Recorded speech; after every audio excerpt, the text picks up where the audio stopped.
du service de recherche parlementaire européen, où ses recherches portent sur la sécurité et la défense, la gouvernance mondiale, les relations transatlantiques et la politique étrangère de l'Union européenne. Avant de rejoindre le PRS, elle a dirigé le Centre des relations internationales de la Fondation Getúlio Vargas au Brésil et l'Observatoire euro-méditerranéen du Centre hellénique d'études européennes à la fin des années 2000. Elle a obtenu un doctorat en relations internationales de l'Université de Cambridge en 2008 et elle a occupé des fonctions de poste de recherche à l'Université de Cambridge, à l'Université de Sheffield et à la London School of Economics, ainsi que divers postes de visite dans des groupes de réflexion des universités en Europe et aux États-Unis. Je vous laisse en parole une dizaine de minutes. Bonjour à tous. Un grand merci à SM et à Rubicon pour m'avoir invité. Je dois commencer en disant deux choses. La première est que je vais parler ici pas comme administrateur du Parlement européen, comme officiel du Parlement européen, mais vraiment comme moi, une chercheuse du domaine de géopolitique et des relations transatlantiques à beaucoup de temps. Et seconde, que c'est la deuxième fois que Philippe Perchoc m'invite à parler quelque part sans me dire que ça va être en français. Alors, là, ok, la première, c'était pas exactement toi, mais c'était ta recommandation. Alors, je vais essayer en français, mais c'était une surprise pour moi en arrivant ici. Alors, excusez-moi et excusez les fautes, s'il vous plaît. Non, mais on avait dit qu'on était flexible. Hein. Oui, bien sûr. Je rigole un peu. Je vais essayer. Et si ça ne va pas, je vais changer.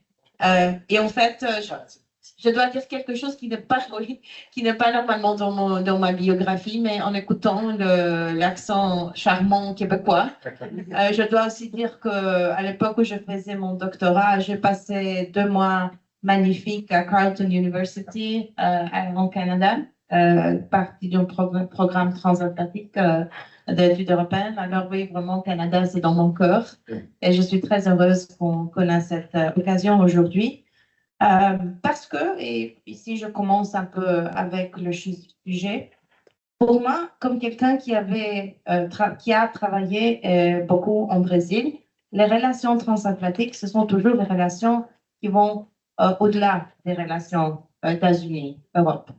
Et j'ai l'impression à ce moment-là, en fait, l'ancien haut représentant Josep Borrell a aussi dit cela à un moment spécifique, mais c'est important, peut-être plus que jamais, de dire cela aujourd'hui, parce que ce qu'on voit, c'est peut-être, on ne sait pas, je dis toujours, nous sommes seulement à 10 jours, pas encore de l'inauguration de nouveau président, alors tout ce qu'on discute aujourd'hui, c'est des choses qu'on croit qu'on va avoir, parce que tout ce qu'on a déjà vu, ce n'est pas vraiment des actions, c'est des annonces. Et ça, c'est une chose importante. Mais de toute façon, on a un changement dans l'approche traditionnelle des relations transatlantiques, Union européenne, États-Unis, donc le mini-relation.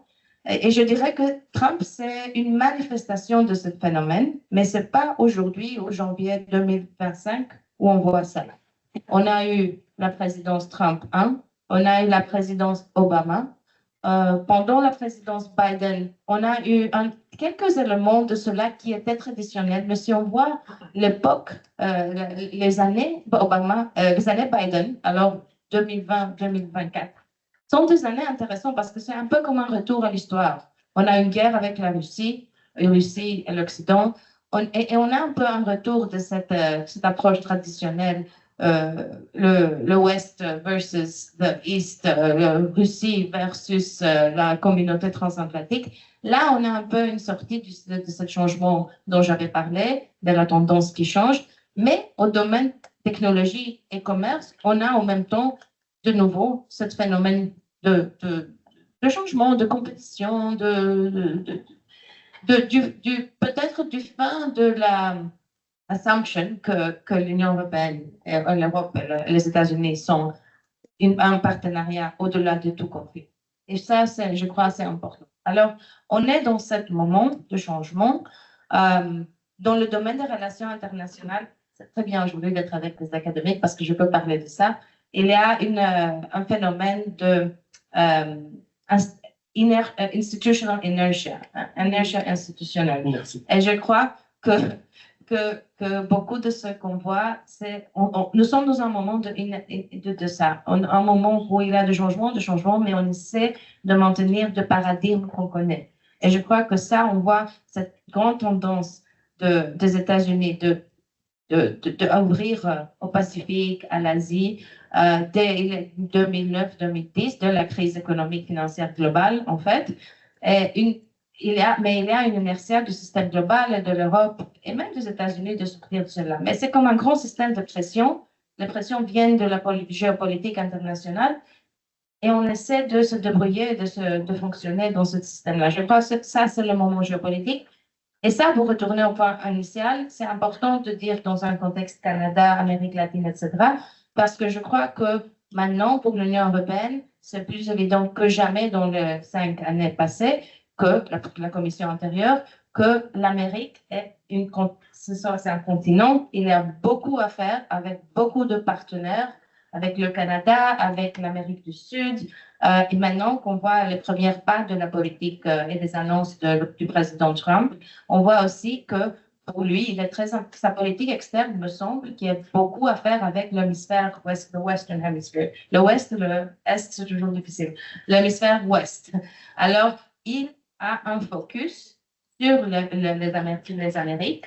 On voit ça avec ses premières réactions à la crise migratoire avec l'Amérique centrale. On voit ça avec l'événement de cette semaine avec la Colombie. On voit ça avec tout ça qu'il a dit par rapport au Canada, au Mexique, et même la Groenlandie, c'est un peu au milieu de l'Europe et de l'Amérique. Alors, toute cette focus sur les Amériques de Trump signifie que l'Union européenne aussi, l'Europe et les autres acteurs doivent voir les Amériques comme dans leur intégrité. Et ça, je crois, c'est une première action. 4 minutes encore?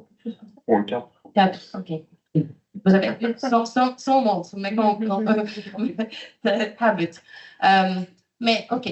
Ça, c'est comme, parce que je suis la première, je ouvre un peu le sujet. Parlons de relations transatlantiques et Trump 2.0. Je veux seulement faire les points parce que je suis sûre que le panel va parler sur tous les sujets auxquels je veux me référer. À quoi est-ce qu'on doit penser comme Union européenne, comme Europe, à part cela que j'ai déjà dit sur l'approche plus globale de la politique externe?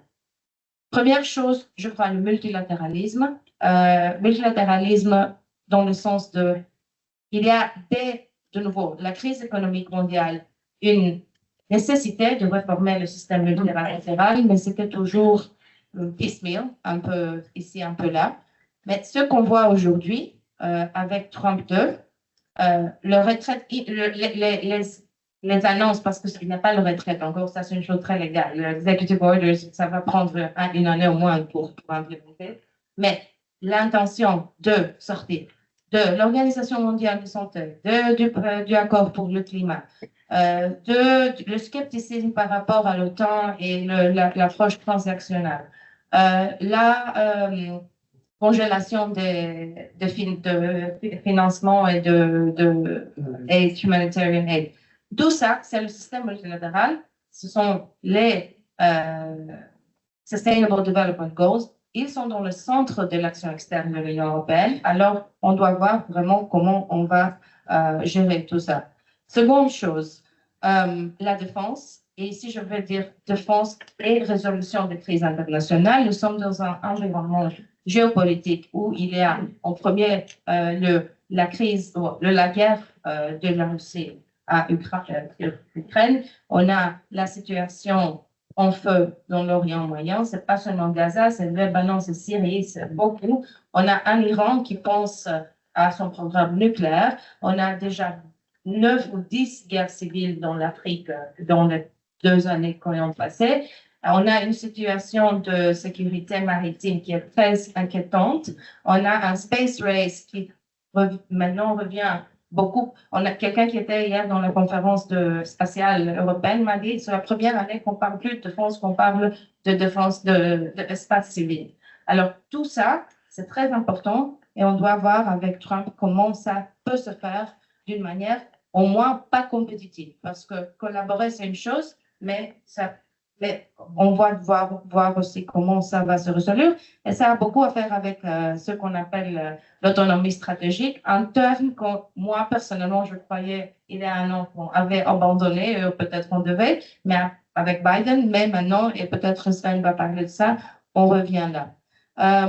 Relation avec le Sud global, ou ce qu'on appelle Sud global, je crois que ça sera important. C'est une approche que l'Union européenne a déjà commencé au secteur de commerce, mais au secteur de défense, au secteur de sécurité, aussi lié, pas à défense propre, mais à la sécurité, parce que pour travailler avec, pour résoudre des crises, ou stabiliser les crises, ou prévenir les crises, dans le cadre de l'ONU, mais aussi régionalement, les partenaires dans les régions de conflit sont très importants. Et ce sont ce partenaire, ce pays qu'on appelle le pays du Sud global. On fait dans nos services annuellement un bilan de paix et sécurité dans le monde.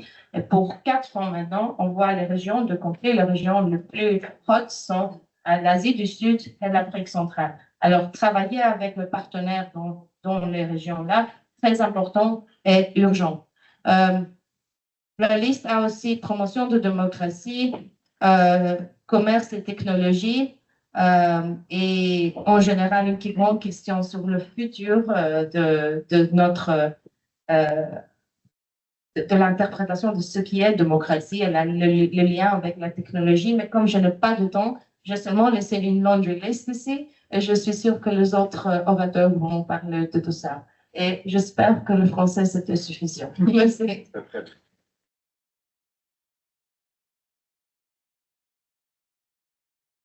Et d'ailleurs, l'audience aura la chance de poser des questions supplémentaires des points que nos conférenciers et conférencières abordent aujourd'hui en si peu de temps. Nous allons passer donc maintenant à David Casier, que je remercie d'être ici, qui est chercheur sécurité européenne à l'IRSEM et docteur en sciences politiques de Sciences Po Paris, spécialiste de politique étrangère et de sécurité des États européens. Il concentre notamment ses recherches sur l'Europe centrale, les politiques européennes à l'égard de la Russie et de l'Ukraine et les dimensions internationales du populisme. Il a publié de nombreux articles sur ces sujets dans les revues à comité de lecture, ainsi que des analyses de recherche appliquées et des contributions au débat public. Il a co-dirigé Russia's Foreign Policy, publié en 2015 chez Paul Gray. Et par le passé, David Cadier a occupé des postes de chercheur sur contrat et d'enseignant au CERI Sciences Po et à la London School of Economics. Il a par ailleurs été chercheur invité à la Fletcher School of Diplomacy de l'Université Zeiss à Johns Hopkins, l'Institut tchèque de relations internationales et à l'Institut polonais de relations internationales. Merci beaucoup, David.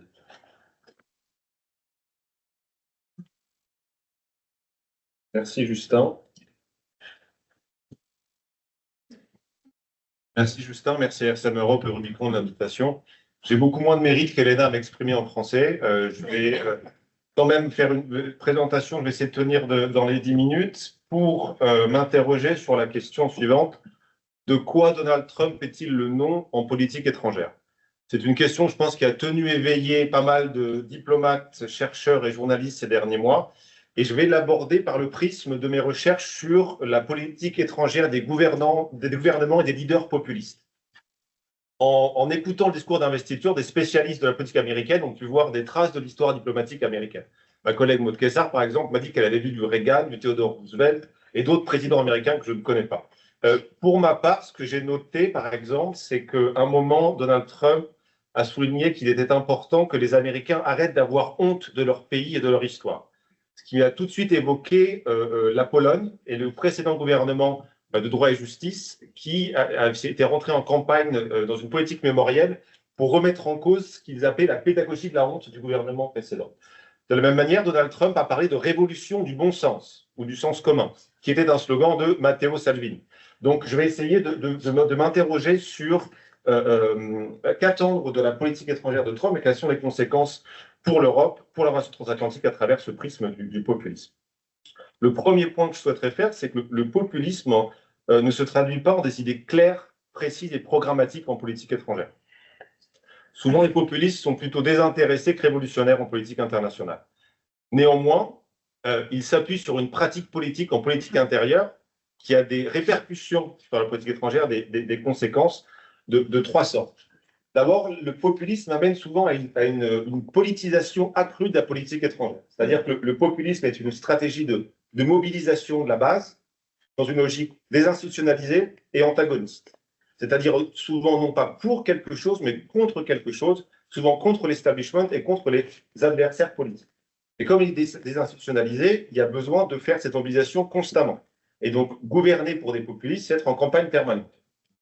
L'autre point, c'est que cette obsession en fait, contre les adversaires politiques fait que la politique étrangère va être mise au service de ces combats politiques, et c'est vraiment ce qu'on voit, et on a vu ce qu'on va voir chez Trump lorsqu'il parle des ennemis de l'intérieur et d'autres sujets. Concrètement, cette politisation prend différentes formes en politique étrangère. La première, c'est que les leaders populistes ont tendance à définir leurs orientations de politique étrangère en opposition de leurs prédécesseurs non populistes. Durant son premier mandat, Donald Trump s'était fait fort de démonter les initiatives diplomatiques qui portaient la signature de Barack Obama, que ce soit l'accord de Paris, l'accord avec l'Iran, et ainsi de suite. Aujourd'hui, on le voit encore que un des objectifs de Donald Trump sera de faire le contraire de Joe Biden. Et beaucoup de diplomates européens à Washington sont en train de se dire comment vendre une politique à l'administration Trump. Le mieux, c'est peut-être de dire que Biden était contre. En fait. Et c'est quelque chose, je pense, qui va durer. L'autre chose, c'est que les leaders populistes ont tendance à utiliser la politique étrangère pour faire apparaître leurs adversaires comme incompétents ou comme des traîtres. Et ce qui fait que, à contrario, dans le staffing, dans les nominations au sein des institutions de politique étrangère, il va y avoir un réflexe à la purge, à essayer de remercier tous ceux qui peuvent, de près ou de loin, avoir été vus comme proches de l'administration Biden. Le Pentagone, le département d'État sont en train de se préparer à des secousses de ce point de vue-là, du point de vue de l'administration Biden. Troisième, à mon avis, avatar du populisme en politique étrangère, vient en fait de la reconceptualisation des identités de politique étrangère. Le populisme est un discours d'altérité. Il s'agit en fait de construire l'identité du peuple comme laissé pour compte, en l'opposant à l'identité des élites comme un pouvoir inique. Et ceci, en fait, déteint sur la politique étrangère de deux façons, dans le sens où les gouvernements populistes vont, dans leur représentation du peuple et de l'identité du peuple, vont parfois convoquer des acteurs de politique internationale. Je vous donne un exemple. Encore une fois, dans le cadre du gouvernement de droit-justice de la Pologne, le gouvernement de droit-justice se faisait fort de tout le temps essayer d'associer l'opposition de la plateforme civique à l'Allemagne, en particulier à l'Allemagne nazie. Et donc, ce réflexe de politique intérieure, en fait, déteint et compliquait les relations diplomatiques avec l'Allemagne. Donc, on peut s'attendre à ce que Trump fasse la même chose. Et l'autre conséquence de cette mobilisation en fait, du populisme comme discours, c'est de reproduire l'opposition entre laissés-pour-compte et élite au niveau international. Et Martial en a parlé tout à l'heure, c'est pour ça que Trump, tout en étant la première puissance mondiale, va réussir à présenter les États-Unis comme laissés-pour-compte de la politique internationale, laissés-pour-compte de la globalisation, et avoir des alliés qui prennent avantage, en fait, des États-Unis. Quelles conséquences pour l'Europe? Premièrement, les purges, en tout cas les remaniements et le noyautage des institutions de politique étrangère aux États-Unis vont faire que les États-Unis seront un acteur diplomatique probablement plus compliqué à manœuvrer. Il sera plus difficile, notamment par exemple, de lancer des grands processus de résolution de paix à la Dayton sous cette administration. Ensuite, il y aura un risque pour les Européens, c'est d'être associés à l'administration Biden. Mais là-dessus, ils sont tous sur le même plan parce que l'administration Biden a réussi à avoir d'excellentes relations avec tous les Européens. Je me souviens d'un ambassadeur allemand basé à Varsovie qui disait « Lorsque je parle à mes interlocuteurs polonais, je suis surpris par le fait qu'ils soulignent qu'ils pensent avoir une relation privilégiée avec l'administration Biden. Mais nous, Allemands, on pense exactement la même chose et je crois que les Français également. » Donc, il y avait une capacité de l'administration Biden à être très proche de tous les Européens et à laisser penser à tous les Européens qu'ils sont tous très importants. Pas sûr qu'on verra ça sous Donald Trump. L'autre chose, c'est que cette primeur accordée à la politique intérieure fera qu'en fait la meilleure façon de jouer sur la politique étrangère américaine sera de passer par la politique intérieure. Alors, je ne dis pas qu'il faut faire des ingérences dans la politique américaine, mais passer par le Congrès ou surtout penser à comment Trump pourra vendre politiquement le moindre projet qu'on cherche à lui faire passer. Et enfin, et à mon avis, c'est plus fondamental quand je parlais de ce discours performatif populiste, il y a un risque, et ça a été évoqué, et à mon avis, ça va être de plus en plus le cas, une redéfinition en fait des bases presque normatives et ontologiques de la relation transatlantique. Une redéfinition des images des Européens et des Américains, des rôles des Européens et des Américains dans cette relation atlantique. Parce que selon moi, l'atlantisme, justement, est ce qu'on appelle en sciences sociales un référentiel, c'est-à-dire un logiciel fait de mythes, de récits, de rites, de symboles. Et l'atlantisme, en fait, a presque pris une vie en tant que telle, indépendamment de la réalité de la politique étrangère américaine. C'est-à-dire que c'est devenu institutionnalisé dans les discours, dans les pratiques, dans les institutions. Et ce n'est pas nouveau. Je pense, par exemple, encore une fois, avec mon tropisme centre-européen, par exemple, à la lettre ouverte qui avait été envoyée à l'administration Obama en 2008-2009 par plusieurs leaders d'Europe centrale, qui justement se plaignaient de la réorientation à venir de la politique étrangère américaine sous Obama, à la fois par rapport à la Russie et par rapport à l'Europe, et qui demandaient en fait que la politique étrangère américaine corresponde à l'image qu'ils en avaient. C'est ce qui risque, à mon avis, de se passer. La question pour les Européens, c'est dans quelle mesure on sera capable de mettre à jour le logiciel atlantiste face à cette nouvelle configuration et est-ce qu'il sera possible notamment de redéfinir cette relation.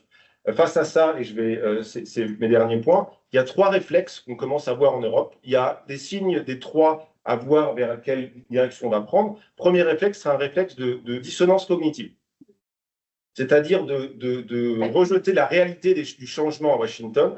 Je crois que tu as parlé du syndrome de l'autruche tout à l'heure, c'est un petit peu cette idée. À mon avis, je suis d'accord avec toi, ça serait une erreur parce que c'est pas simplement une tempête Trump, mais c'est l'annonce du changement climatique, à savoir un retrait progressif des États-Unis de la sécurité européenne.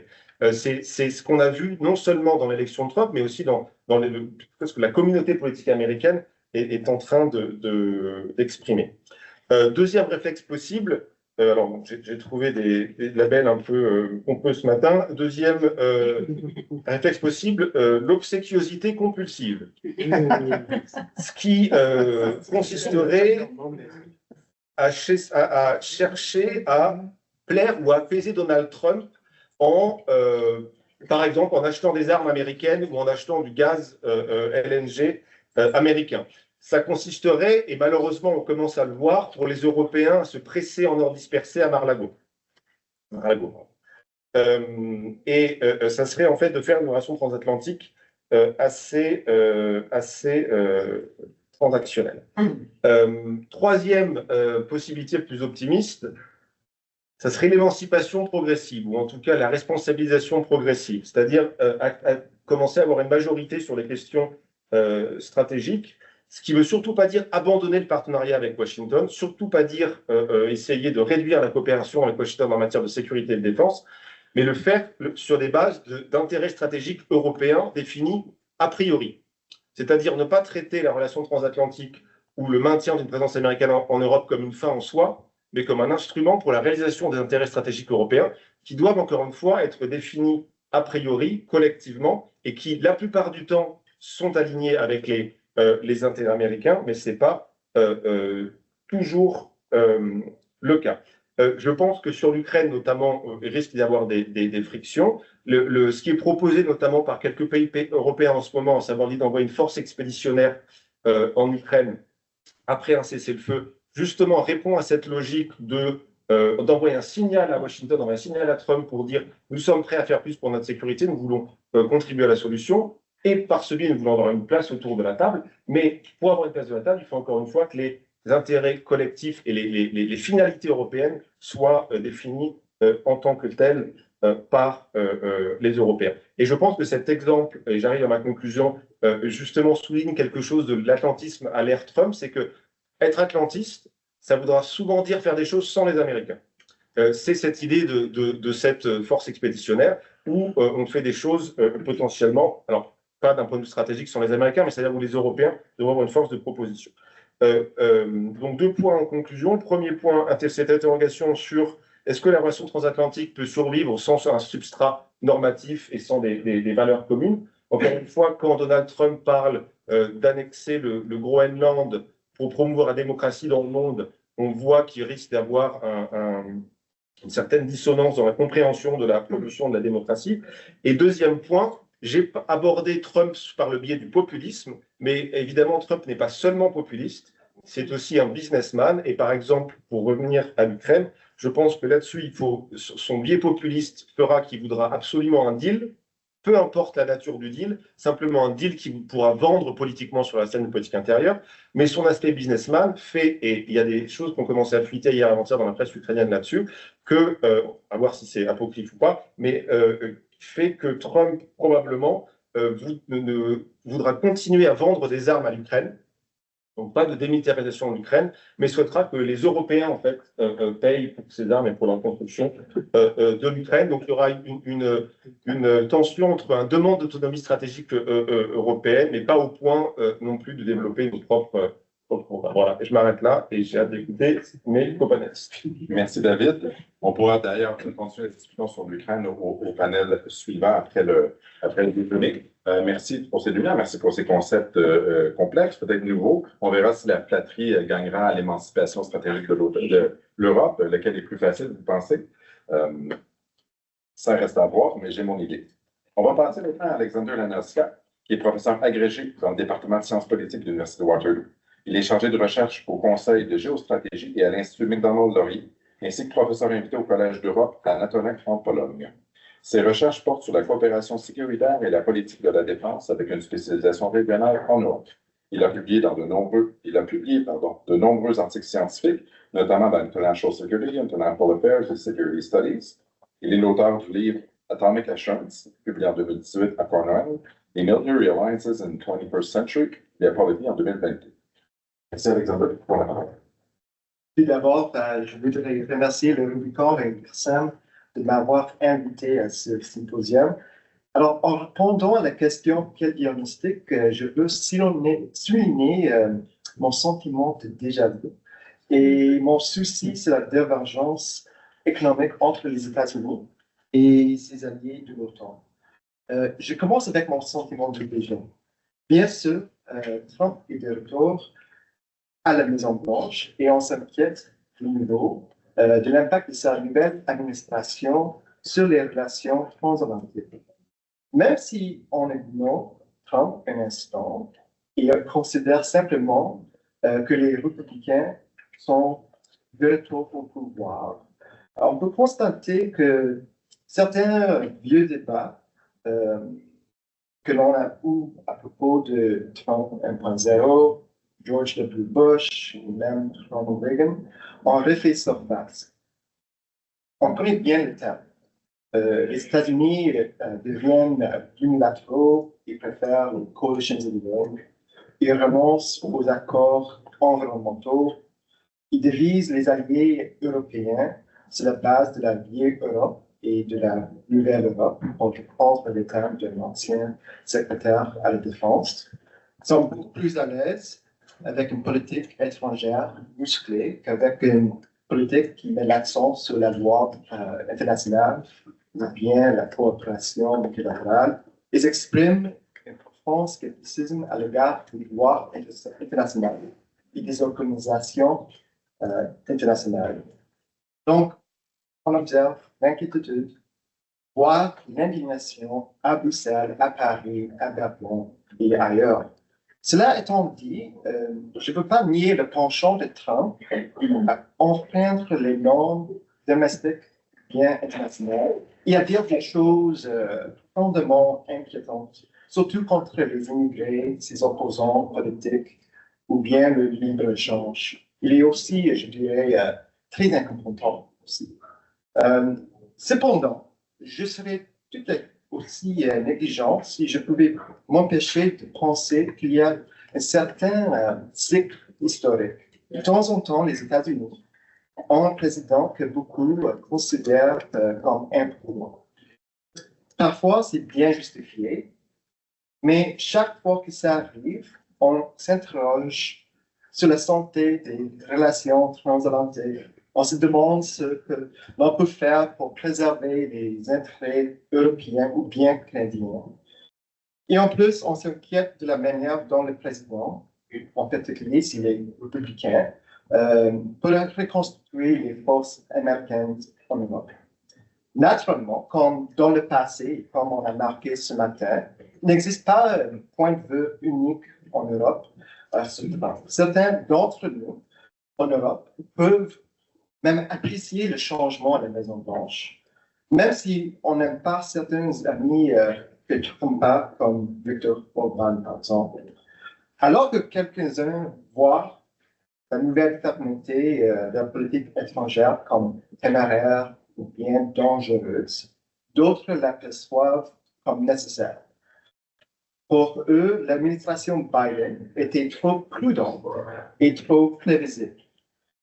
Il y a ce qui a endormi certains membres de notre communauté transatlantique en leur faisant croire que tout allait bien, alors que ce n'était manifestement pas le cas, en particulier avec la Russie en marche en Ukraine.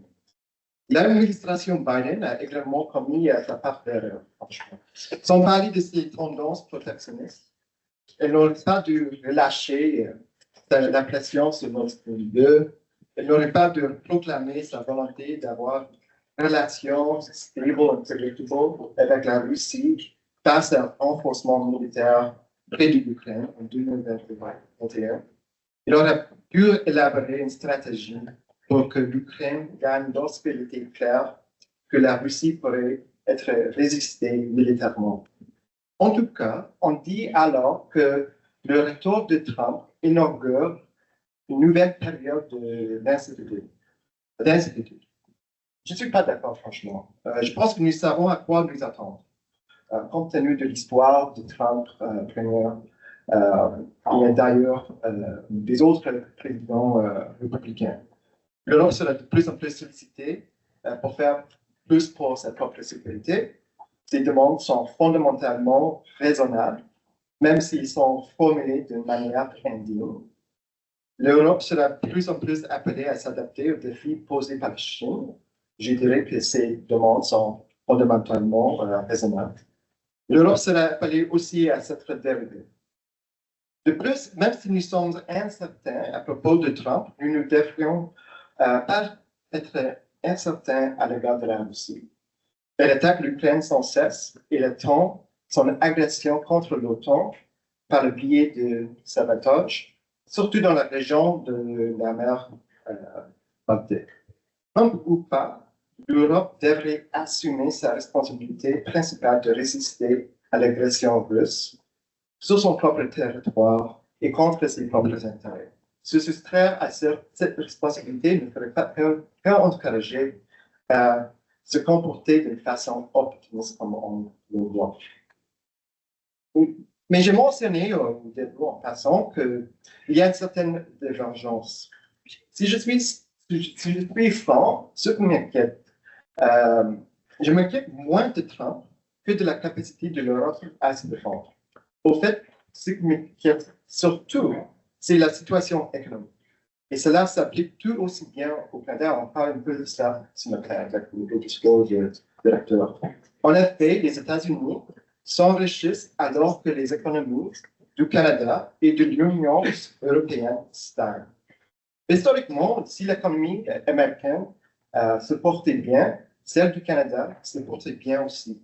Cependant, depuis 2001, il y a une divergence entre le Canada et les États-Unis en matière de productivité du travail. Son côté, le Canada a du mal à retenir les travailleurs qualifiés et à améliorer les incitations à l'adoption de nouvelles technologies. En Europe, on peut dresser un tableau similaire. Selon le rapport d'AI, publié l'année passée, le secteur technologique est responsable de l'écart de productivité entre l'Union européenne et les États-Unis, étant donné la capacité de l'Union à profiter de la révolution numérique. Seulement 4 des 50 plus grandes entreprises technologiques du monde sont basées en Europe. de nombreuses startups européennes qui prospèrent partent éventuellement aux États-Unis. En bref, en termes économiques, les États-Unis laissent derrière eux leurs alliés de l'OTAN d'une manière qui n'était pas le cas auparavant. Certes, ceci n'est pas une situation de déjà-vu.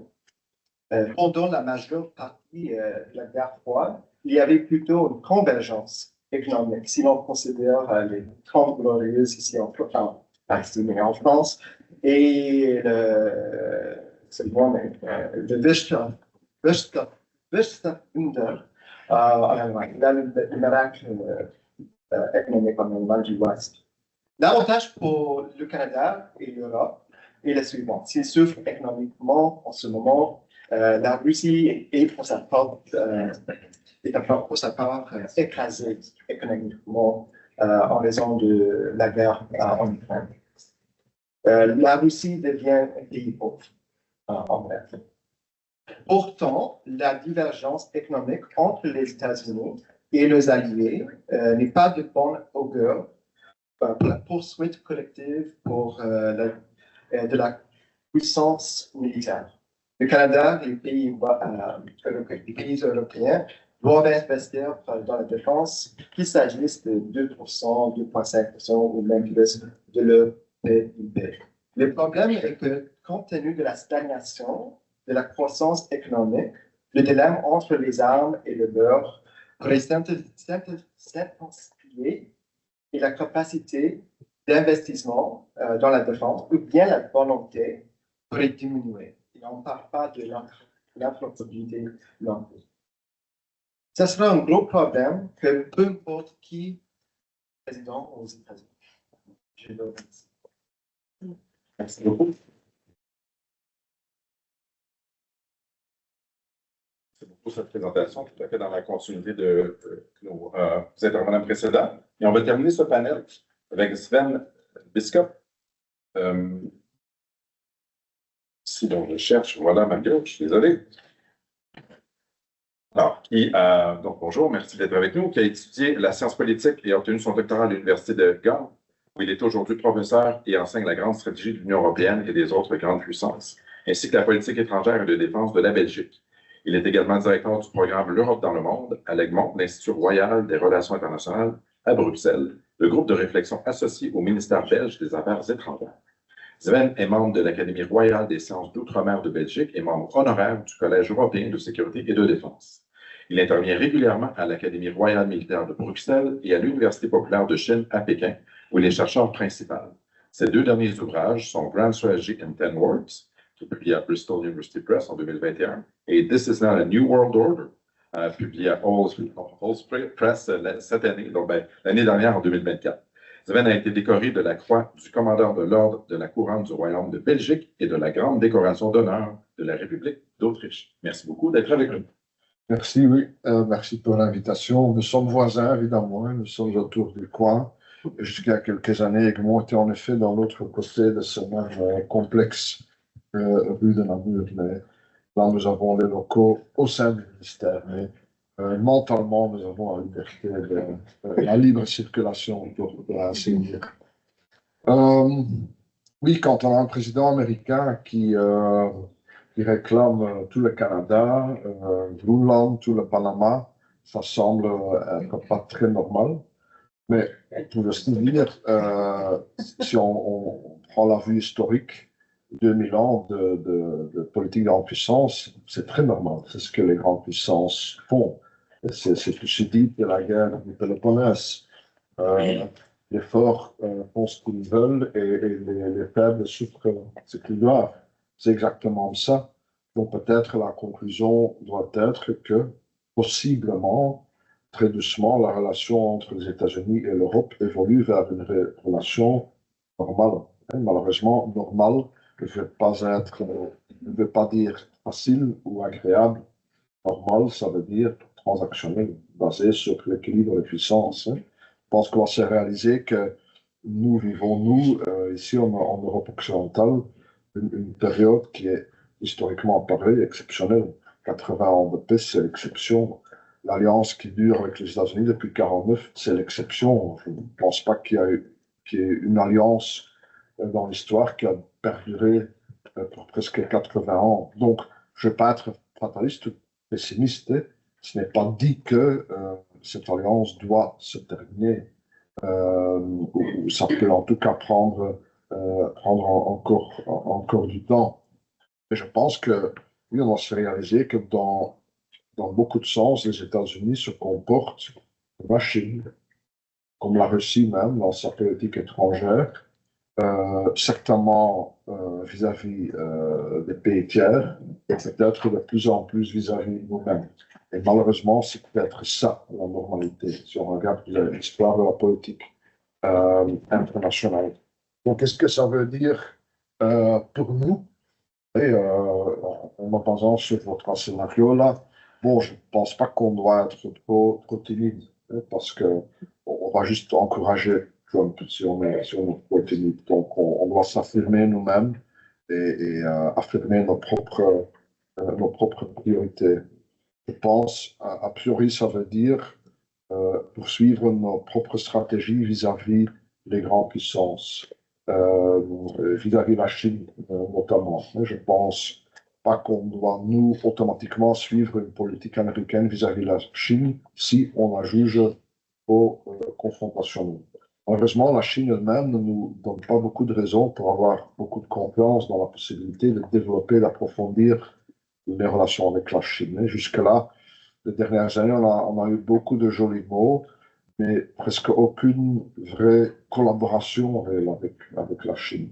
Je sens que maintenant, à Pékin, ils deviennent quand même un peu nerveux, et aussi parce que dans un deal potentiel entre Trump et Poutine, la Chine sera un peu isolée, mais en même temps, où sont les propositions concrètes de la Chine vis-à-vis de l'Europe? Donc, c'est pas comme si la Chine est une alternative pour les États-Unis. Évidemment pas. Je ne dis pas non plus qu'on doit être à moitié distance entre les deux, mais on ne doit pas juste suivre la politique de Washington vis-à-vis de la Chine. Deuxièmement, on doit affirmer notre position sur l'Ukraine et sur la Russie. N'importe ce que Trump propose, je crois que nous, on doit être clair. L'Ukraine est un candidat européen et on doit vraiment sincèrement s'y mettre pour réaliser ça. C'est pas gagné, c'est pas acquis. Et ce projet peut échouer. Ça dépend pas seulement de nous, ça dépend de l'Ukraine même aussi. Mais on doit être sérieux. Et ça veut dire n'importe quel arrangement il y a, c'est à nous d'assurer que ce qui reste de l'Ukraine survit comme État souverain et indépendant. Ça veut dire que c'est à nous, si nécessaire, de garantir la sécurité de l'Ukraine. Si par exemple Trump proposait la neutralité ou même des limites sur les forces armées ukrainiennes, je pense que c'est à nous de dire non, ça ne se fera pas. Et si les Américains ne veulent pas garantir leur sécurité, alors on le fera nous. Et ce ne sera pas l'Européen en tant que tel, mais ça pouvait être une coalition de pays européens. La France, la Pologne, le Royaume-Uni, qui donnent la crédibilité à ce propos en projetant leurs troupes sur le sol ukrainien, juste derrière l'Ukraine. Et dans un sens, comment dire, on peut en tout cas pas vraiment écarter l'OTAN, même si Trump dirait à son ami Vladimir, pas de souci, j'utiliserai mon veto, l'Ukraine n'entrera pas à l'OTAN, mais dans mon scénario, imaginons-nous qu'il y a des troupes françaises, britanniques, polonais et autres sur le sol ukrainien, and Putin calls our bluff. Donc la France, le Royaume-Uni et la Pologne sont en guerre avec la Russie. Est-ce que l'OTAN va dire, va se décider, désolé, mais on n'est pas impliqué. Donc, ou bien les États-Unis entrent quand même dans la mêlée, ou c'est la fin de l'alliance. Donc, peut-être qu'on se sent trop faible nous-mêmes. On a peut-être plus de cartes dans la main qu'on le pense. Ça veut aussi dire que n'importe quel deal Trump fait avec Poutine, nous, on ne va pas normaliser la relation avec la Russie, pour autant qu'il n'y a pas de solution acceptable pour l'Ukraine. On ne va pas nous rouvrir Nord Stream 1 et 2 et racheter du gaz russe, c'est fini ça. Au moins pour autant que Poutine est là. Et finalement, et troisièmement, ça veut dire investir dans notre défense. J'ai déjà souvent dit, je pense que nous, en Europe, on a perdu un peu la compréhension de ce que c'est une alliance. Une alliance, ça ne veut pas dire, dès que j'ai le moindre problème, j'appelle mon allié et il vient le résoudre pour moi. Ça s'appelle le protectorat. Et si on se comporte comme un protectorat, il ne faut pas être étonné qu'à la fin, on est traité comme un protectorat. Ce ne sont que les forts qui puissent conclure des alliances bénéficielles, parce que ça vaut la peine de les avoir comme alliés. Les faibles qui veulent des alliances, ils en payent le prix. Et ça, c'est ce qu'on voit aujourd'hui. Donc, évidemment, on doit, nous, essayer de maintenir en vie cette alliance, mais ça ne dépendra pas de nous, ça dépendra des Américains. La question n'est pas est-ce que les Européens sont toujours atlantistes, la question est est-ce que les Américains resteront atlantistes ou pas. Une vraie alliance, c'est une alliance équilibrée. Donc, c'est à nous, je pense, de construire ce fameux pilier européen de l'OTAN. Donc, tout le monde parle maintenant ici à Bruxelles, mais personne ne sait ce que c'est. Personne ne le définit, hein, pour l'anecdote, mais j'avais écrit aussi moi-même là-dessus. J'étais invité par la délégation belge à l'OTAN de donner une lunch lecture. Alors, tout le monde autour de la table, et tout le monde disait, ah non, mais on ne peut pas dire ça. À l'OTAN, le mot pilier, c'est tabou. Il n'y a qu'un OTAN et il n'y a pas de pilier. OK. 2 semaines après, je suis à une grande conférence du IISS à Prague. Premier panel, premier orateur, ministre de Défense de la Lituanie, qui dit « Il nous faut un pays européen à l'OTAN ». Alors, je reçois la parole, je dis « Ministre, je suis tout à fait d'accord, mais je viens de l'OTAN et m'ont dit qu'on ne peut pas le dire ». Donc, juste pour illustrer, quelqu'un devra prendre l'initiative. Ce pilier ne va pas tomber du ciel. On doit définir ce que c'est et on doit le faire. Moi, le pilier européen de l'OTAN, ce n'est pas une nouvelle structure. Il n'y aura pas de logo ni de site web, mais il sera construit dans les faits si nous, on se dote des capacités qui, jusque-là, seuls les Américains contribuent à l'OTAN. Mais donc, quelqu'un doit prendre l'initiative, le planifier. J'en discutais avec Frédéric Moreau avant le début, et ça sera le pilier européen de l'OTAN. Donc, dernier mot, tout ça me semble faisable, mais vraiment seulement si on reste unifié. Mais on n'est pas unifié, parce qu'il y a tous ces populistes qui veulent le pouvoir, et si eux essayent plutôt d'apaiser Trump ou même de l'aider, s'ils se font instrumentaliser par Trump, qu'est-ce qu'on fera nous? Alors la seule alternative sera une coalition d'États européens, que eux prennent le lead pour créer un contrepoids, et peut-être pas seulement des pays de l'Union européenne, mais y inclure le Royaume-Uni, qui sous le gouvernement travailliste est beaucoup plus pragmatique. Je veux dire, au moins au Royaume-Uni, on a un retour à la normalité aussi.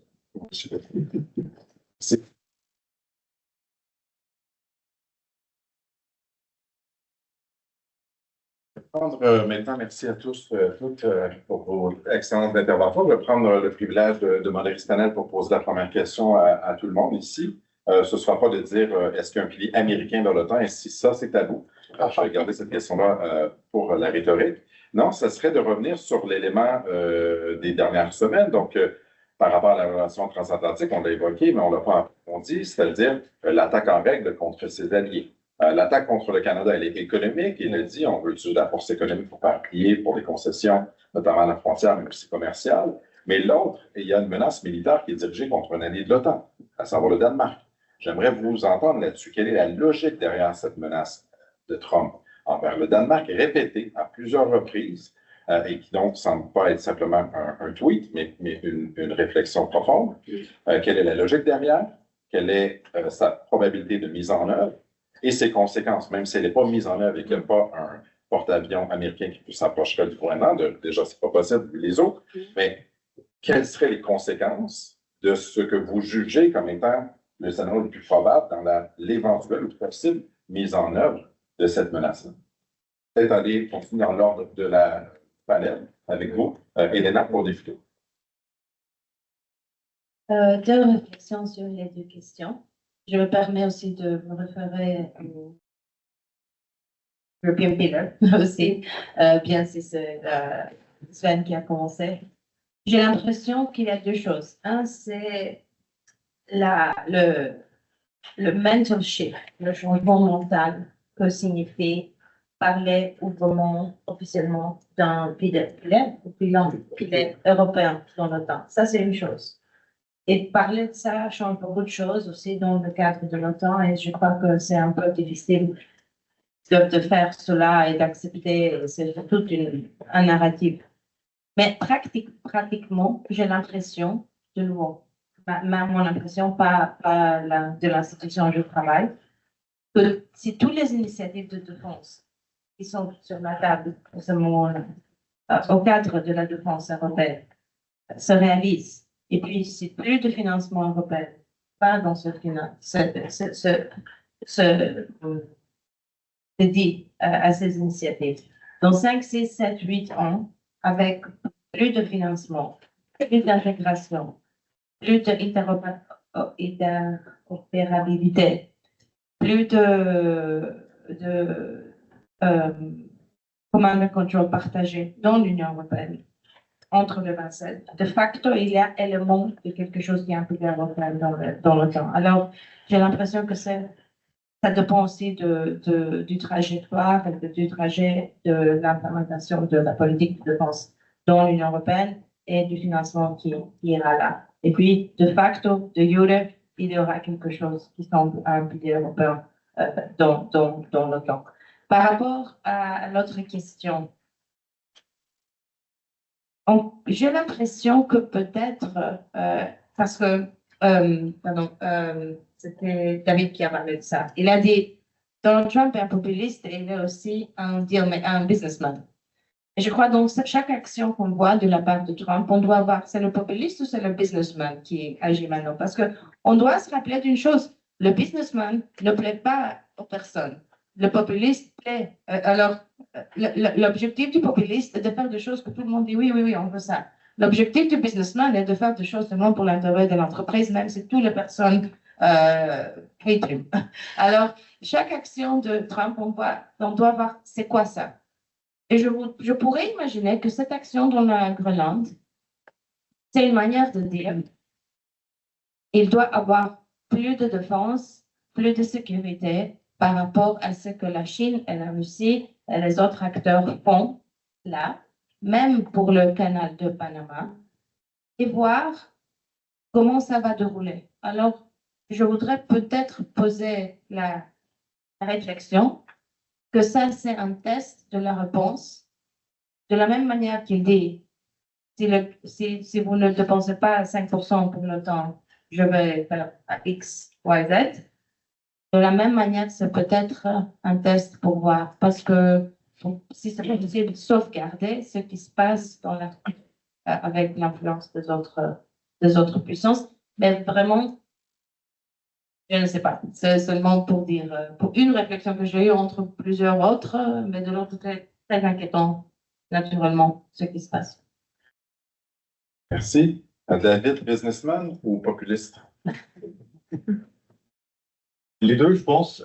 Mais effectivement, je suis d'accord avec Elena sur le Groenland. On peut voir ça comme une façon d'entamer une négociation. On commence par mettre un coup de poing dans le ventre avec le groupe d'États avec lesquels on veut négocier, en l'occurrence les Européens, peut-être sur d'autres sujets commerciaux, ainsi de suite. C'est une bonne façon de déstabiliser les Européens de prétendre prendre le Groenland. Ce que je note quand même, c'est qu'il semble y avoir une focale sur l'Amérique en tant que continent, puisque tous les exemples donnés, le Groenland, bon, pas le Groenland, mais c'est-à-dire le Panama, le Canada, donc un recentrage, on s'attendait à une obsession chinoise de Donald Trump. Pour l'instant, il parle beaucoup, je trouve, du continent américain. Mais je pense que, pour répondre à la question, ça reflète, c'est ce que disait Sven tout à l'heure, c'est-à-dire un retour à la géopolitique. On a beaucoup dit dans la relation transatlantique, reproché notamment à la Russie de penser en termes de sphère d'influence. Effectivement, une prétention inadmissible aux Russes a dicté les choix politiques et géopolitiques de l'Ukraine. Mais j'ai l'impression qu'effectivement, maintenant, Washington considère que les États-Unis peuvent et doivent avoir une sphère d'influence. Et quand on parle avec des Turcs, avec des Indiens, avec des Chinois, ils pensent tous en termes de sphère d'influence. Donc peut-être que la sphère d'influence, c'est quelque chose du 19e siècle, mais il semblerait que les Européens étaient les seuls dans le 19e siècle de ce point de vue-là. Et ça risque de nous jouer des tours. Et dernier point là-dessus, je pense aussi que cet exemple du Groenland est intéressant parce qu'il illustre le fait que parce que ça serait une approche transactionnelle de la part de l'administration Trump, ce sera rapport de force contre rapport de force, levier contre levier.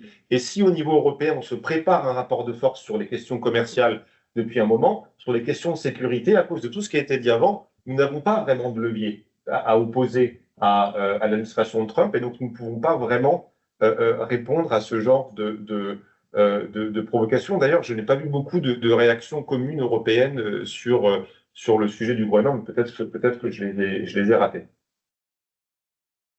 Non, je crois que ça aussi, c'est un tabou. Ça. Alexandre? Alors, je pense que l'interprétation offerte par Elena est raisonnable, même si elle est un peu généreuse. Mais je pense que plutôt c'est un spectacle. C'est plutôt un spectacle pour les voteurs de MAGA. Trump fait beaucoup de choses sans penser. Il vit dans le moment. Je ne sais pas s'il pense actuellement au Groenland ou quoi. Nous sachions que c'est un président qui a 78 ans. Sa majorité au Congrès est la plus étroite depuis 1931. Et chaque année, il y a au moins 2 élections dans le Congrès. Donc, c'est bien possible que perde sa majorité, même en 2025. Je serais optimiste. Je serais optimiste pour les démocrates qu'ils regagnent une majorité dans la première chambre. Le Sénat, je ne sais pas, mais il y a 2 élections dans le Sénat en 2026. Je pense que le siège pour même, c'est en plus. Il y a l'autre siège aussi qu'on peut gagné par les démocrates. C'est-à-dire qu'il y a une forte possibilité que Trump devienne même date président plutôt que Jean pense. Mais il veut montrer qu'il a beaucoup de puissance, qu'il change le monde. Et des fois, nous faisons ça. On laisse penser que c'est un enfant qui peut faire n'importe quoi, même si les institutions fragiles ou robustes aux États-Unis sont de telle manière qu'elles ne peuvent pas faire n'importe quoi. Et donc, tu suggères que pour prendre le Groenland, il faut la participation du Congrès. Oui, c'est ça. Chaque stratégie coûte cher. Merci. Ben. Ça, c'est possible, mais en même temps, est-ce que le programme de Trump n'est pas justement de changer la gouvernance de l'État? Est-ce qu'il acceptera d'être un lame duck president? Parfois, je compare son étude et certains esthétiques vis-à-vis de l'État avec les nazis qui venaient au pouvoir avec l'idée de démanteler l'administration étatique, de créer des agences à truc, Sonderbeauftragte, etc., etc. C'est un peu ce qu'il fait. Donc, est-ce qu'on est sûr qu'il va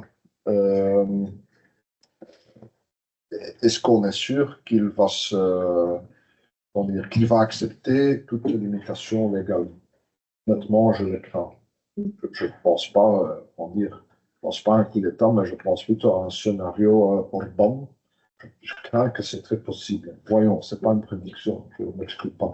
Alors pourquoi ces menaces vis-à-vis du Canada, le Groenland? Honnêtement, je ne sais pas. Est-ce que c'est réfléchi, c'est pas réfléchi? Je demande les gens autour de lui. Est-ce qu'eux ont réfléchi sur les conséquences sur l'Alliance? Parce que déjà, le fait de le dire, au Kremlin, ils doivent rigoler du matin au soir. Parce que, donc, je ne sais pas. Honnêtement. En tout cas, et là je suis déçu aussi de la réaction européenne. Il y a eu quelques réactions individuelles, je pense, de Macron, de Scholz, mais où est la réaction de l'Union européenne en tant que telle? Mais où est aussi la réaction de l'OTAN? Où est la réaction du secrétaire général de l'OTAN? On pense en a 2 semaines, n'est-ce pas? Les ministres de la Défense viennent ici à Bruxelles. J'ouvre maintenant la période de questions à l'ensemble de la salle. On va faire circuler un micro, puis passer le micro à la personne. S'adresser. Alors, je vous demanderai de vous présenter et de spécifier à qui s'adresse à une ou plusieurs personnes votre question. On va commencer ici, puis ensuite vous. Bonjour, merci beaucoup Alexandre Jublin pour le collimateur. La question, c'est plus particulièrement pour Sven Liskop. Vous parliez de pilier européen de l'OTAN, d'autonomie stratégique, de besoin d'initiative sur ces questions-là. Si vous évoquiez ces sujets à Paris, on vous dirait, et vous dirait avec bonheur, que tout ça, c'est autant de choses qui ont été beaucoup impulsées à Paris, qui sont globalement des initiatives de la France depuis des années, dont il n'est pas par ailleurs un secret qu'elles ont été diversement appréciées à Bruxelles, à la fois à l'OTAN et dans l'UE, et que la manière française de faire les choses a souvent été modérément appréciée, disons, par les partenaires européens et otaniens sur ces questions-là. La question, c'est désormais, où il apparaît que c'est un constat de plus en plus largement partagé, est-ce que, selon vous, dans de nouvelle ambiance à Bruxelles, la France est toujours un bon candidat pour ça, ou est-ce qu'il y a encore, disons, un peu de tissu cicatriciel sur ces dissensions depuis un certain nombre d'années, sur ces initiatives que la France a parfois essayé de faire de manière plus ou moins diplomatique avec ses partenaires? Bon, je pense, moi je vois la France plutôt comme un obstacle vers le projet d'un pilier européen longtemps. Moi je ne pense pas que c'est ça que la France a jamais essayé de faire, plutôt le contraire. Hein. Ça a été l'idée au début des années 90, European Security and Defense Identity au sein de l'OTAN, mais finalement on a opté pour une solution UE, la PCSD, mais finalement c'est un échec d'un point de vue de planification, d'un point de vue capacitaire. La politique commune de sécurité et défense est un échec presque total. Il n'y a que le volet opérationnel qui marche. Bon, ce n'est pas la faute de la France que c'est un échec total, mais je trouve aussi que la France, finalement, n'a jamais vraiment défini ce qu'elle voulait. Et parce que cette politique voulait l'intégration, mais finalement, la France est le pays qui a toujours voulu garder tout ça intergouvernemental. Un général belge me disait à un moment, la France est en même temps le plus grand promoteur de la défense européenne et le plus grand obstacle.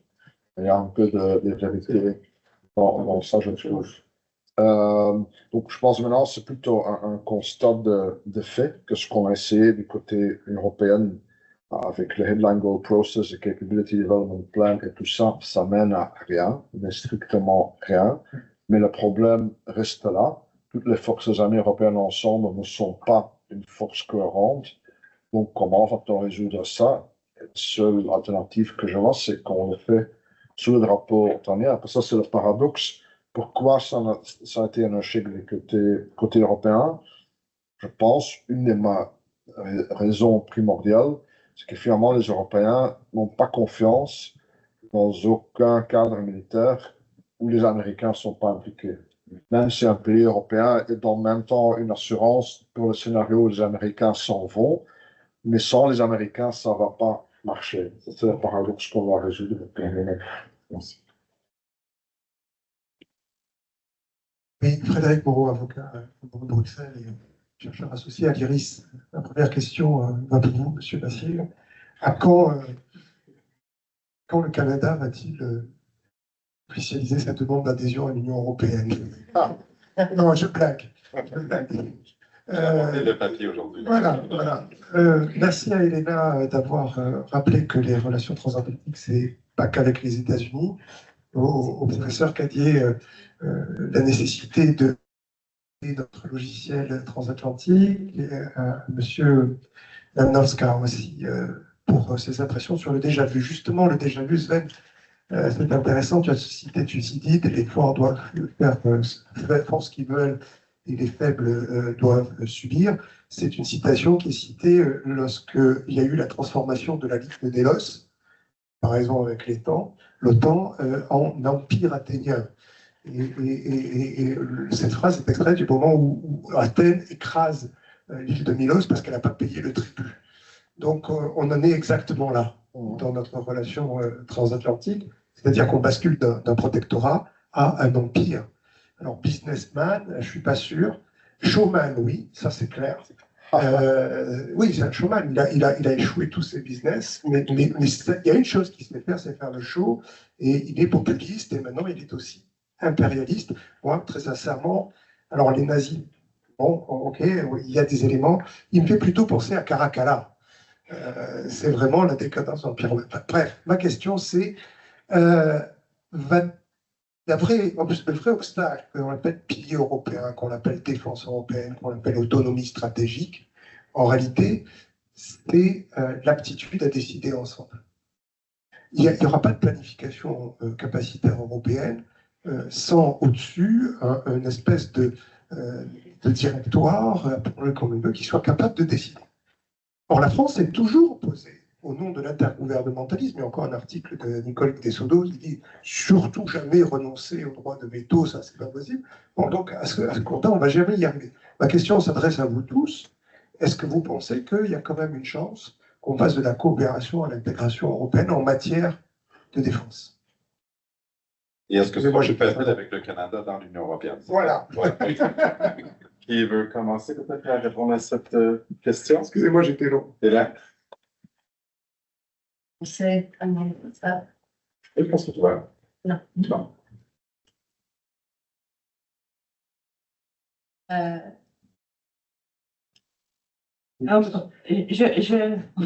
Je pensais sur les Athéniens et le Milos, c'est le centre d'ici aussi. Mais en fait, ça, c'est à côté. Je crois que Zen a dit qu'il y a beaucoup qui va changer dans la manière que peut-être les Américains comprennent la démocratie et le processus de décision dans le système américain. Je crois qu'il a raison, il a grande raison là. C'est pas seulement Donald Trump qui va décider ça. On doit voir aussi si le followership de Donald Trump, si le public ont commencé à penser d'une manière différente sur le processus de prise de décision et de gouvernance. Pour moi, nous sommes à un moment paradigmatique dans le changement de la gouvernance dans les démocraties. Et je dis ça parce que dans l'autre côté de l'Atlantique ici, on a beaucoup de discussions sur le processus de prise de décision.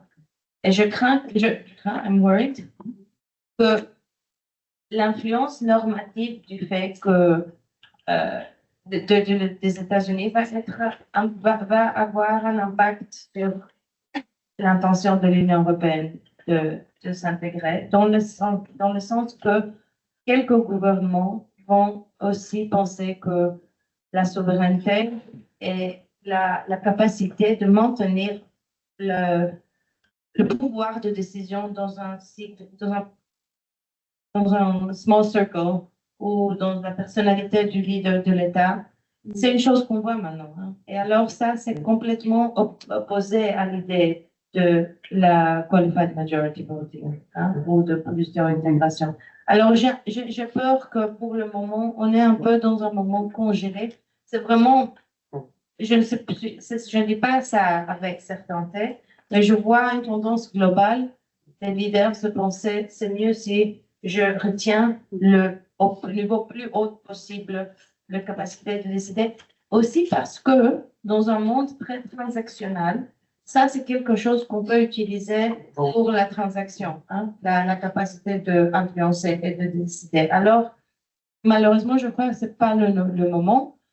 De l'autre côté, intégration en matière de défense, je sais mieux que moi, ça peut avoir du progrès avec plusieurs manières créatives. Alors, mais au niveau de decision making, je vois la tendance globale comme ça. Alors, je ne sais pas si l'Union européenne pourrait aller dans une autre direction. Quelqu'un veut ajouter un mot? Je pense que si la question était est-ce que Trump est plutôt Caracalla que Caligula, ça aurait été plus facile à répondre que les perspectives d'intégration en matière de défense européenne.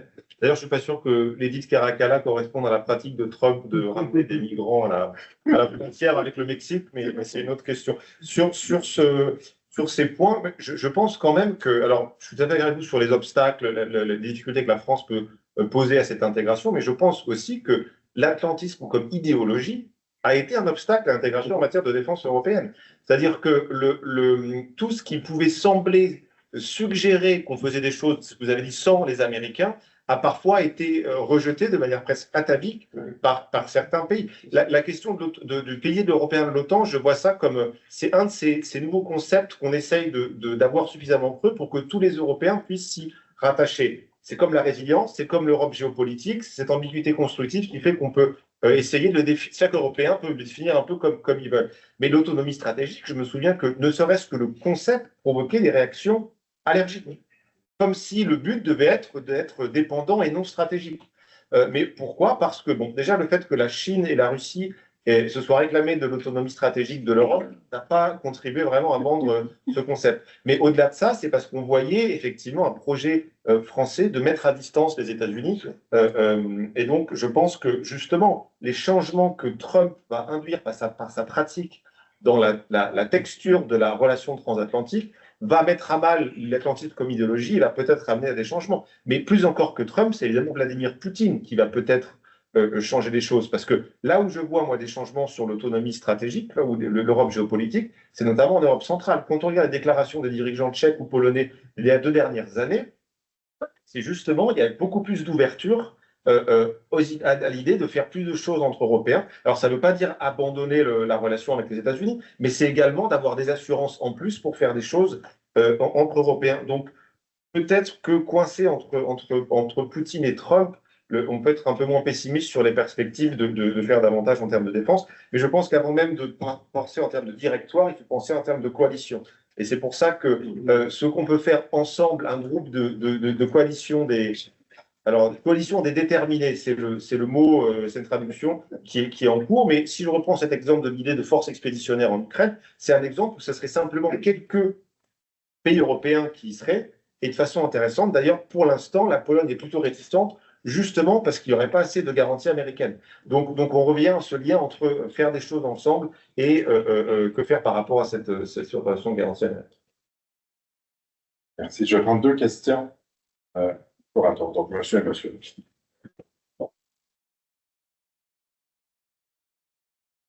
Bonjour, Romain Lequino, je suis cofondateur d'Eurocréatif, qui est une plateforme de réflexion française sur les pays d'Europe centrale et orientale. Merci beaucoup pour cette discussion. Ma question est plutôt sur le leadership européen. D'un côté, le leadership européen vu par les Européens, c'est déjà une question qui a été abordée notamment par M. Biscoff, mais aussi une autre dimension qui est le leadership européen vu par les Américains, notamment par l'administration Trump. Et sur la première dimension, je pense que ça a été dit aussi qu'il y a un leadership européen qui est un petit peu inexistant, en tout cas sur le pilier européen de l'OTAN, qui est difficile. Mais en tout cas, on voit aujourd'hui qu'il y a un grand problème. La France est dans une situation de crise politique, d'instabilité politique qui perdurera, qu'on le veuille ou non. L'Allemagne a une situation économique qui est plus compliquée. Mais en tout cas, l'Europe centrale, l'Europe orientale, ça a été dit. Mais aujourd'hui, la Pologne non plus n'est pas capable de faire ce leadership.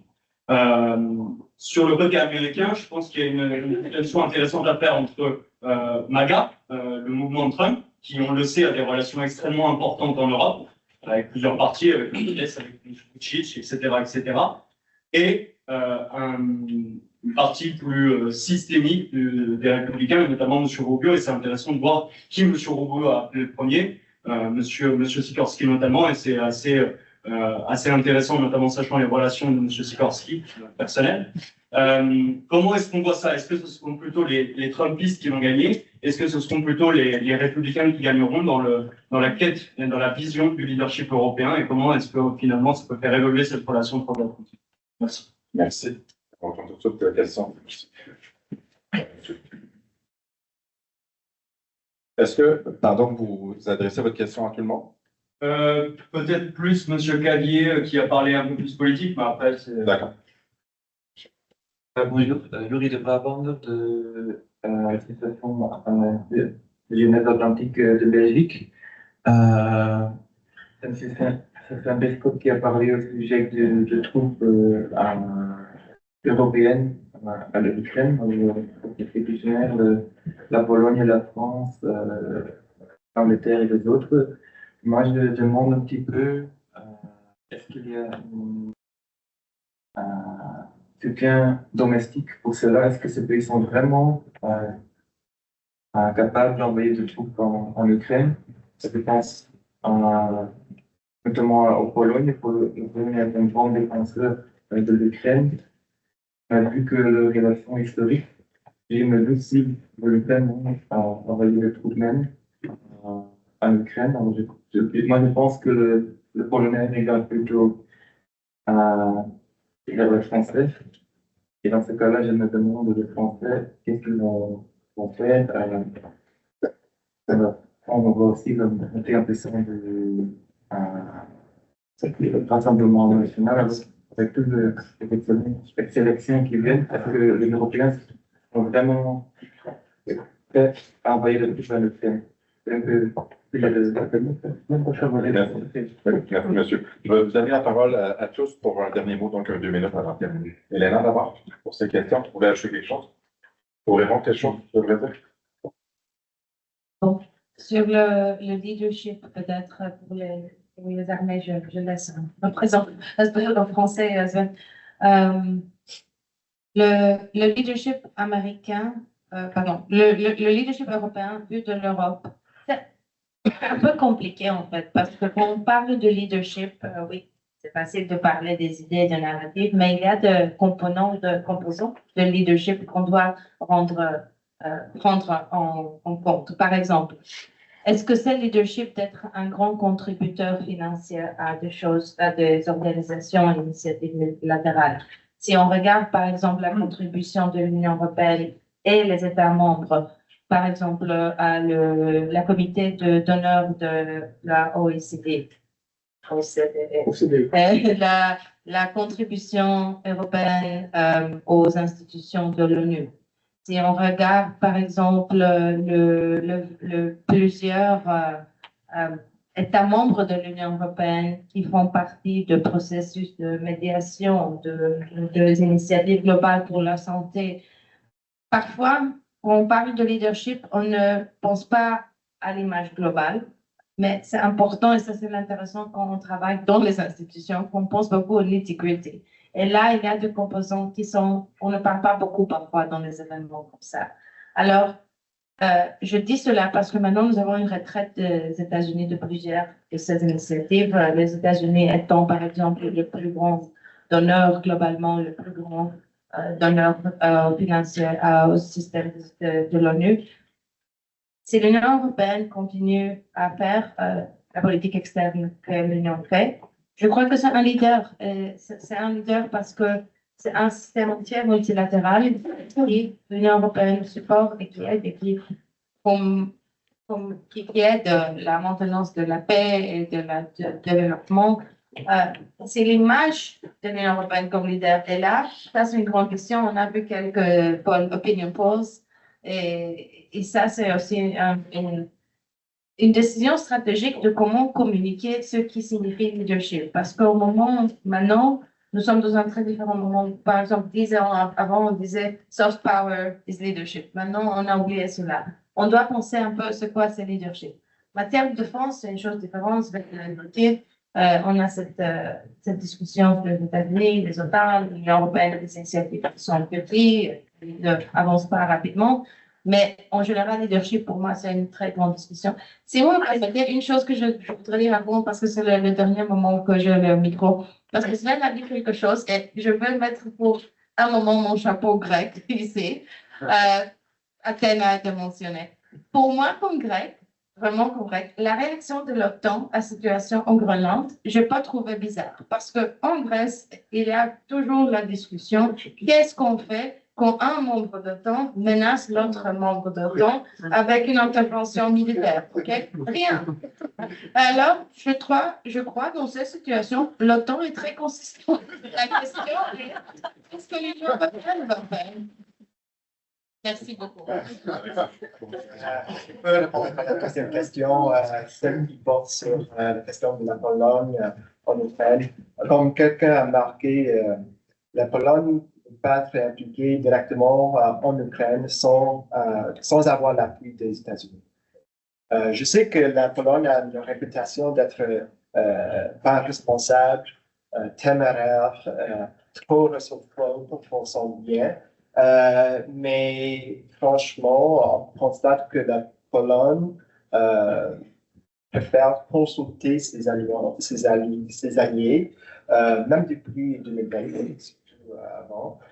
Chaque fois qu'il y a une crise qui touche directement la Pologne, il y a un effort pour rassembler les membres de l'OTAN en invoquant l'article 4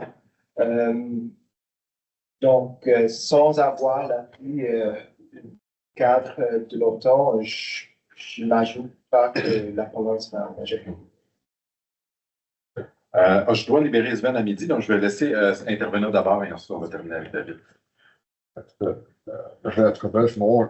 C'est très bien que ce n'est pas acquis du tout que les pays européens donneront une garantie de sécurité à l'Ukraine. Mais le moment arrive où on doit se réaliser quelles sont les implications de nos décisions. Hein. On a fait de l'Ukraine un pays candidat et ça doit dire quelque chose. Hein. Si ça ne veut rien dire, ça nuit à la crédibilité de tout le projet européen. Donc, il n'y a que deux options. Ou bien on donne une garantie de sécurité à l'Ukraine, ou on termine le processus d'adhésion à l'Union européenne.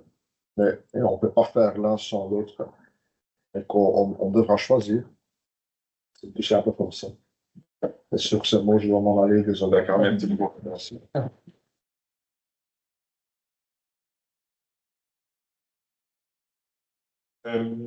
Sur la question du leadership européen, je me demande quand même si les Européens ne passent pas trop de temps à se demander qui est le leader et on ne devrait pas davantage faire parce qu'en fonction du dossier, par exemple, l'initiative tchèque sur les munitions, c'est un exemple d'une idée concrète intéressante qui est avancée. Par contre, là où je suis vraiment d'accord avec vous, vous faites bien de souligner le rôle des conseillers autour de Trump.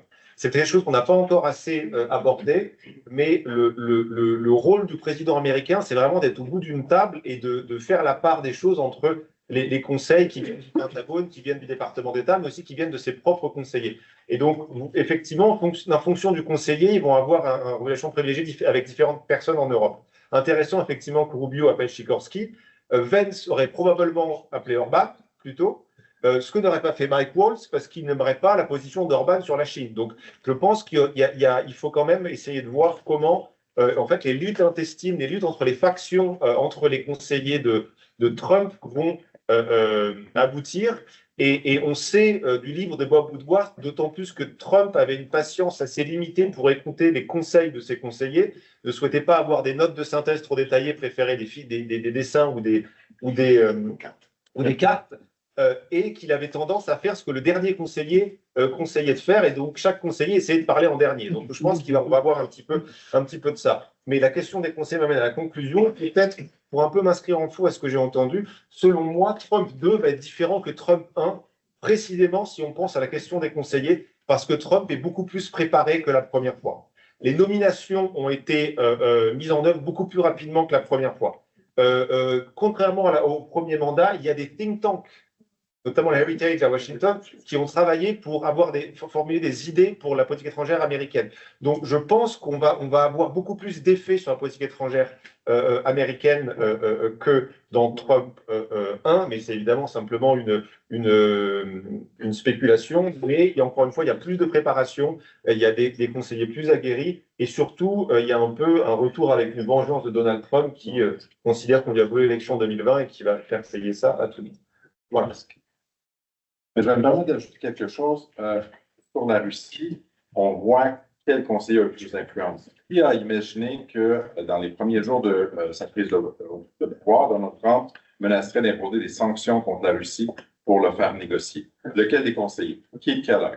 C'est celui-là qui, il y a quelques mois, a publié en disant « Si vous voulez forcer Poutine à la table des négociations, il va falloir user de levier. Il ne va pas juste venir volontairement parce que vous avez retiré l'idée d'adhésion de l'OTAN. Ce n'est pas pour ça que le guerre présentement en Ukraine. » Et je pense qu'avec cette menace-là qui a été formée et répétée depuis, on voit peut-être laquelle des personnes dans son entourage, au moins sur la question ukrainienne, a de l'influence sur sa prise de décision.